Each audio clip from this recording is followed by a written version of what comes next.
नमस्कार दोस्तों, बहुत बहुत स्वागत है आप सभी को एग्री मस्ती में। और दोस्तों, एग्रीकल्चर स्टडी अड्डा जो यूट्यूब चैनल था उसका नाम बदलकर एग्री मस्ती कर दिया गया है। ठीक है, तो आइए ये जो वीडियो है BSc agriculture 6th semester farming system precision farming and sustainable agriculture का दोस्तों वीडियो है, जिसमें ऐसे महत्वपूर्ण प्रश्नों को शामिल किया गया है जो कि आपके सिलेबस आधारित प्रश्न है। ठीक है, तो आप लोगों से रिक्वेस्ट है कि आप लोग इस वीडियो को अंत तक ज़रूर देखें। और हाँ दोस्तों, आप लोग प्लीज़ इस वीडियो को एक बार लाइक ज़रूर कर दीजिएगा।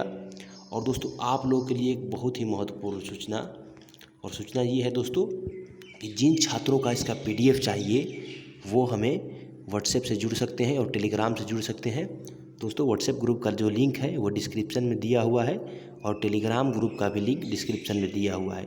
तो दोस्तों, आप लोग ज़्यादा से ज़्यादा टेलीग्राम ग्रुप ज्वाइन करें, वहाँ से आपको PDF मिल जाएगा। ठीक है दोस्तों, और बकवास ख़त्म करके अब आगे समझते हैं प्रश्नों को। तो दोस्तों पहला प्रश्न देखिए। पहला प्रश्न में पूछा जा रहा है फुल फॉर्म ऑफ LEISA। दोस्तों, ये LEISA जो है दोस्तों, ये आपका सस्टेनेबल एग्रीकल्चर में इसको पढ़ना है, ये मुख्य टॉपिक है। तो दोस्तों आइए समझते हैं इसका फुल फॉर्म क्या होता है। तो दोस्तों, LEISA का फुल फॉर्म होता है low external input and sustainable agriculture. ठीक है, low external input and sustainable agriculture, ये आपका हो गया। और दोस्तों आगे है मृदा क्षरण कितने प्रकार के होता है दोस्तों। तो दोस्तों, how many types of soil erosion. तो दोस्तों इसका सही उत्तर होगा there are 3 types of soil erosion. यानी दोस्तों मृदा क्षरण जो होता है वो 3 प्रकार का होता है। कौन कौन सा होता है? पहला है दोस्तों भौतिक क्षरण, दूसरा है रासायनिक क्षरण और तीसरा है दोस्तों आपका जैविक क्षरण। ये दोस्तों कारक है। ठीक है, और आइए समझते हैं आगे है भारतीय कृषि का GDP में सहभागिता कितना है। कब का आंकड़ा के अनुसार दोस्तों? तो 2010 से 11 के आंकड़े के अनुसार। यानी दोस्तों आपसे पूछा जा रहा है कि भारतीय कृषि कितना प्रतिशत GDP में सहयोग किया था 2010 और 11 में दोस्तों। तो दोस्तों 2010-11 में भारत का GDP में एग्रीकल्चर का दोस्तों 14.4% सहयोग था। ठीक है, और आगे है वैश्विक तपन से बचने हेतु मुख्यतः किस प्रकार की कृषि प्रक्रिया को अपनाना चाहिए। दोस्तों ये जो है ये प्रश्न है यहाँ से लेकर के यहाँ तक। ठीक है, आइए फिर से पढ़कर बता देता हूँ आपको। वैश्विक तपन से बचने हेतु मुख्यतः किस प्रकार के कृषि प्रक्रिया को अपनाना चाहिए दोस्तों। तो दोस्तों वैश्विक तपन से बचने के लिए कृषि वानिकी और कृषि उद्यानिकी को अपनाना चाहिए। और आगे आइए दोस्तों, आगे है ग्लोबल क्लाइमेट रिस्क इंडेक्स 2010 के अनुसार भारत का जलवायु में तेज़ी से परिवर्तन हो रहा है। दोस्तों ये है आपका नोट पॉइंट है। ठीक है, तो दोस्तों आप लोग इसको नोट कर लीजिए अपने कहीं कॉपी पर। और दोस्तों ये कि बहुत ही महत्वपूर्ण एक प्रश्न बन जाएगा दोस्तों ये प्रश्न में इस प्रश्न को इस तरीके से पूछा जा सकता है कि भारत का जलवायु में लगातार तेज़ी से परिवर्तन हो रहा है। ठीक है, ये किसके द्वारा इसका आकलन किया गया दोस्तों? तो ग्लोबल क्लाइमेट रिस्क इंडेक्स जो है 2010 के अनुसार भारत का जलवायु में तेज़ी से परिवर्तन हो रहा है। और दोस्तों आगे है मलबेरी उत्पादन के लिए मृदा का pH मान। तो दोस्तों मलबेरी क्या होता है दोस्तों? ये शहतूत होता है। और शहतूत क्यों दोस्तों लगाया जाता है? उस पर रेशम के कीट पाला जाता है। ठीक है, तो दोस्तों मलबेरी उत्पादन के लिए मृदा का pH मान होना चाहिए दोस्तों आपका 6 से 7.6।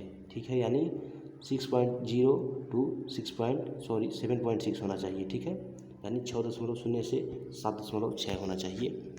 और आगे है वानिकी वृक्षों को फल वृक्षों के साथ उगाया जाता है तथा फल एवं वानिकी वृक्षों के साथ बीच में चारे वाली फसलों को उगाना क्या कहलाता है। दोस्तों आप लोग इस प्रश्न को समझिए। एक बार फिर से मैं प्रश्न को पढ़ता हूँ। वानिकी वृक्षों को फल वृक्षों के साथ उगाया जाता है तथा फल एवं वानिकी वृक्षों के साथ बीच में चारा वाली फसलों को उगाना क्या कहलाता है दोस्तों? तो दोस्तों ये आपका कहलाता है सिल्वी हॉर्टी पास्चोरल प्रणाली। ठीक है, क्या कहलाता है दोस्तों? सिल्वी हॉर्टी पास्चोरल प्रणाली। और दोस्तों इसका इंग्लिश भी यही होगा, केवल इसका यहाँ पे इंग्लिश में चेंज होगा।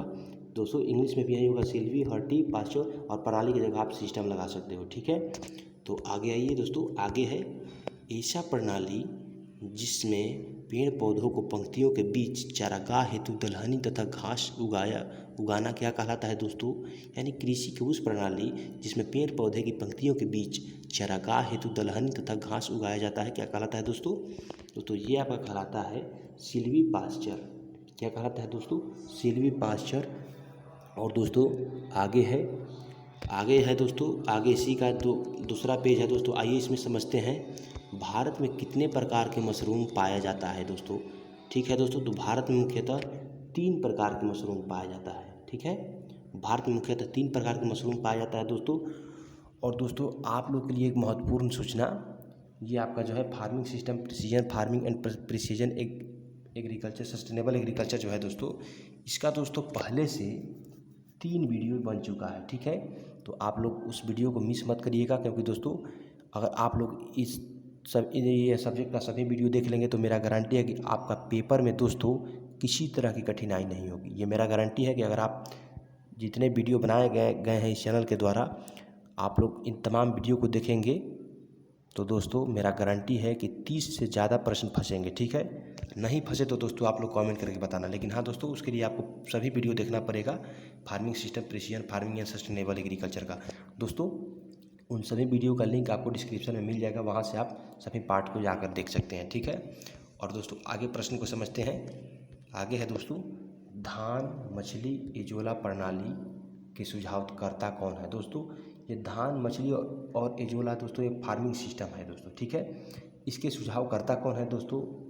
तो दोस्तों इसके सुझावकर्ता है दोस्तों षणमुगा सुंदर। ये दोस्तों नाम है, इन्होंने ही धान मछली और एजोला प्रणाली के सुझावकर्ता हैं, षणमुगा सुंदर। और इन्होंने कब सुझाव दिया था? तो 1992 में, यानी 1992। और दोस्तों आगे है, धान मछली एजोला प्रणाली का विकास कहाँ हुआ? दोस्तों ये जो धान मछली और एजोला है जिसका सुझाव षणमुगा सुंदर ने 1992 में दिया था, ये कहाँ स्थित है दोस्तों? ठीक है, तो दोस्तों कहाँ विकसित हुआ था? तो दोस्तों कृषि अनुसंधान केंद्र भवानीपुर में स्थित हुआ था, जो कि भवानीपुर एक तमिलनाडु का दोस्तों एक जगह है, जिला है। तो धान मछली एजोला प्रणाली के विकास कृषि अनुसंधान केंद्र भवानीपुर तमिलनाडु में हुआ था। और दोस्तों आगे है, मशरूम उत्पादन के लिए उचित तापमान कितना होना चाहिए दोस्तों? तो दोस्तों मशरूम उत्पादन के लिए उचित तापमान 22 डिग्री सेंटीग्रेड से 28 डिग्री सेंटीग्रेड होना चाहिए। ठीक है दोस्तों, यानी 22 से 28 आपका क्या हो गया? मशरूम कल्चर के लिए उपयुक्त तापमान हो गया। और दोस्तों आगे आइए, to study about culture about honey bee is also known as.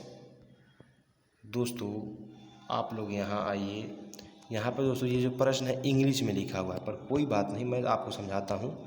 दोस्तों यहाँ पे आप लिखा गया है to study about culture about, मतलब टू स्टडी अबाउट और culture about honey bee is also known as. दोस्तों यानी दोस्तों मधुमक्खी पालन के किस नाम के, माने जो मधुमक्खी पालन है उसको और किस नाम से जाना जाता है दोस्तों? तो दोस्तों इसको एपी कल्चर के नाम से जाना जाता है। ठीक है, एपी कल्चर के नाम से जाना जाता है मधुमक्खी पालन को, या मौन पालन को, या हनी बी रेयरिंग को। और दोस्तों आगे है, मछली के तालाब की गहराई कितनी होना चाहिए? तो कितना होना चाहिए दोस्तों? तो दोस्तों मछली का जो तालाब का गहराई है ये आपका 1.5 से 2 मीटर होना चाहिए, यानी दोस्तों 1.5 to 2 मीटर डीप होना चाहिए मछली का तालाब। और दोस्तों आप लोग प्रश्न को बीच से छोड़कर मत जाइएगा वीडियो को, वरना आप लोगों को बहुत कठिनाइयों का सामना करना पड़ सकता है दोस्तों, क्योंकि इस वीडियो का वैल्यू आपको तब पता चलेगा जब आप पेपर में जाएंगे और मेरे द्वारा बताए हुए सभी प्रश्न आप पेपर में देखेंगे। ठीक है, इसलिए आप लोग पेपर को, इस वीडियो को ध्यान से देखिए, तभी आप लोग पेपर को आसानी से सोल्व कर पाएंगे, ये मेरा गारंटी है। और दोस्तों आगे है, कृषि प्रणाली को प्रभावित करने वाले कारक, यानी दोस्तों कृषि प्रणाली को प्रभावित करने वाले कारक कौन कौन से हो सकते हैं? तो आइए समझते हैं इन कारकों को। पहला कारक है दोस्तों प्रकृति कारक। और दोस्तों प्रकृति से वैसे भी बड़ा कौन है? सब कुछ को प्रकृति क्या करता है? नियंत्रित करता है। इसलिए कृषि प्रणाली को प्रभावित करने वाला कारकों में सबसे पहला है प्रकृति कारक, और दूसरा है आर्थिक कारक, तथा तीसरा है सामाजिक कारक। ठीक है, ये सभी के तीनों कारक क्या करते हैं दोस्तों? आपकी कृषि प्रणाली को इफेक्टिव करते हैं। और आगे है बीज आदि के विकास का काम किस तरह के फार्म पर होता है। यानी दोस्तों जो कृषि फार्म होता है वो बहुत प्रकार का होता है, व्यावसायिक होता है, अनुसंधान होता है, ठीक है। तो जो होता है आपका बीज आदि का विकास वो किस तरह के फार्म पर किया जाता है दोस्तों। तो दोस्तों बीज का विकास अनुसंधान फार्म पर किया जाता है, ठीक है। ये आपका हो गया रिसर्च फार्म। दोस्तों इसी पे बीजों पर रिसर्च करके इसको डेवलप किया जाता है। और दोस्तों आइए अगला प्रश्न समझते हैं। दोस्तों अगला प्रश्न क्या है, कृषि प्रणाली संरचना को प्रभावित करने वाले कारक। तो दोस्तों कृषि प्रणाली संरचना को यानी स्ट्रक्चर को प्रभावित करने वाला कारक कौन कौन से हो सकते हैं। तो दोस्तों पहला कारक है भौगोलिक कारक, और दूसरा कारक है जैविक कारक, और तीसरा कारक है आपका संस्थागत या मानवीय कारक। क्योंकि दोस्तों जहाँ भी स्ट्रक्चर का बात आए तो भौगोलिक कारक तो सबसे ऊपर होगा, जैविक कारक तथा संस्थागत या मानवीय कारक, ये सभी के सभी क्या है दोस्तों, कृषि प्रणाली के संरचनात्मक को प्रभावित करते हैं, ठीक है। और दोस्तों आगे आइए आप लोग को बता देता हूँ कि जो एग्रीकल्चर स्टडी अड्डा चैनल था उसी के नाम में परिवर्तन करके एग्री मस्ती कर दिया गया है दोस्तों। तो ये वीडियो अगर पसंद आ जाए तो लाइक कर दीजिए, और इसी तरह की वीडियो देखने के लिए चैनल को सब्सक्राइब जरूर कर लीजिएगा, ठीक है। मिलते हैं फिर अगली वीडियो में, तब तक के लिए जय किसान और जय कृषि विज्ञान।